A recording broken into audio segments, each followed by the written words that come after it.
नक्शे में तो एक कचरे का ढेर लग रहा है। इस पहाड़ के 100 फीट नीचे दबा है सोना। इंडिया का वेस्ट मैनेजमेंट सेक्टर जो दिखता तो गंदा है लेकिन अंदर से प्योर गोल्ड। जहां एक तरफ 65 से 70 मिलियन टन कचरा हर साल पैदा होता है, दूसरी तरफ एक $54 बिलियन का मार्केट उसका इंतजार कर रहा है। लेकिन सबसे इंटरेस्टिंग चीज ये है, इंडिया अभी भी रोज 30,000 टन से ज्यादा यानी टोटल कचरे का 21% बिना ट्रीट किए सीधा लैंडफिल में दफना दिया जाता है। मतलब प्रॉब्लम एग्जिट करता है, बड़े स्केल पर एग्जिट करता है और इसका सॉल्यूशन का पैसा भी एग्जिट करता है। तो आज समझेंगे वेस्ट मैनेजमेंट का रेवेन्यू मॉडल, इसके यूनिट इकोनॉमिक्स और क्या ये इंडिया के नेक्स्ट बिग मार्केट डिस्क्रिप्शन है।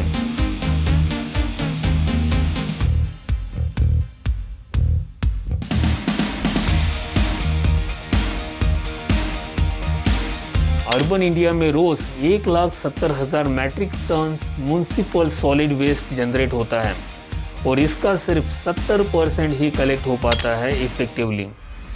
बाकी 30% नालियाँ नदियाँ खुले मैदान में फैला हुआ है। सेंट्रल पॉपुलेशन बोर्ड के मुताबिक ये अनट्रीट वेस्ट 4,000 किलोमीटर से ज़्यादा नदियों को कंटेनमेंट कर चुका है।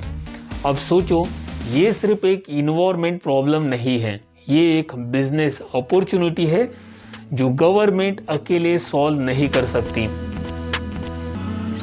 इंडिया वेस्ट मैनेजमेंट का मार्केट 2024 तक $32 बिलियन का था और 2023 तक $54 बिलियन तक पहुंचने का प्रोजेक्शन है।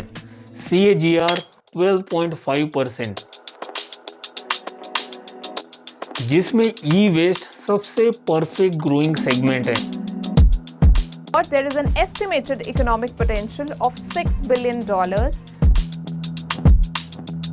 India's e-waste holds a great economic opportunity. 7.4 CAGR के साथ इंडिया ने 2025 में अकेले 32 lakh ton electronic scrap generate किया, लेकिन सिर्फ 22% एथोराइज रिसाइकलिंग तक पहुंच पाया। इसका मतलब 78% ई वेस्ट अभी भी इनफॉर्मल सेक्टर या लैंडफिल में जा रहा है और यही एंटरप्रेन्योर का अपॉर्चुनिटी है।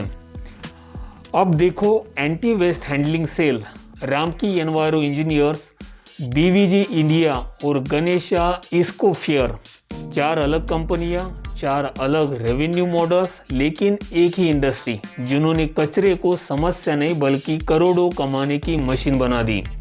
Player number 1, Antony waste handling cells. We at Antony Waste Handling Cell Limited. ये कंपनी म्युनिसिपल कॉन्ट्रैक्ट्स पर चलती है। सिंपल मॉडल है, गवर्नमेंट तुम्हें कॉन्ट्रैक्ट देती है, तुम कलेक्शन और प्रोसेसिंग करो, तुम्हें पर टन के हिसाब से फीस मिलता है। नवंबर 2025 में एंटी वेस्ट ने ग्रेटर नोएडा से 15 साल का $100 मिलियन का कॉन्ट्रैक्ट लिया, 400 ton per day materials recovery facility के साथ। एक कॉन्ट्रैक्ट 15 साल, $100 मिलियन, और यही है इस मॉडल की स्केलेबिलिटी।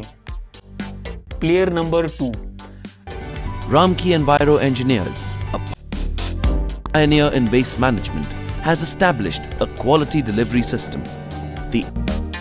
ये एक स्टेप और आगे है। वेस्ट कलेक्ट करो, प्रोसेस करो और उस वेस्ट से एनर्जी बनाकर बेचो। सितंबर 2025 में भारत पेट्रोलियम के साथ 10 साल का डील किया बायो CNG सप्लाई करने का। प्लेयर नंबर 3, BVG इंडिया, अगस्त 2024 इंदौर में 74 मिलियन का डिजाइन बिल्ड ऑपरेट डील जीता, 600 ton per day composting unit के साथ। Player number 4, Ganesha Ecosphere. ये हर साल लगभग 8 से 9 बिलियन बोतल कलेक्ट करके 1.5 lakh ton per year plastic recycling करती है। खास बात यह है कि ये पुरानी प्लास्टिक बोतल्स को रिसाइकल करके पॉलिस्टर फाइबर बनाती है जिसका इस्तेमाल कपड़े बनाने में होता है। 4 अलग कंपनियां, 4 अलग रेवेन्यू मॉडल्स, एक इंडस्ट्री। अब सोचना बंद करो कि वेस्ट एक एक्सपेंसेस है। इन कंपनियों के लिए वेस्ट एक रॉ मटेरियल है। अब आपके मन में ये सवाल होगा कि 1 टन कचरे में कितना पैसा है। घर का कचरा उठाओ तो 800 से 1200 रुपये टन, कॉरपोरेट ऑफिस का कचरा उठाओ 2200 से 3800 रुपये per ton, data centre e waste process करो तो 20,000 से 27,000 टन।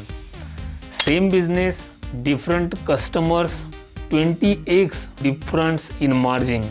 एक चीज़ जो इस सेक्टर को और इंटरेस्टिंग बनाती है गवर्नमेंट पुश।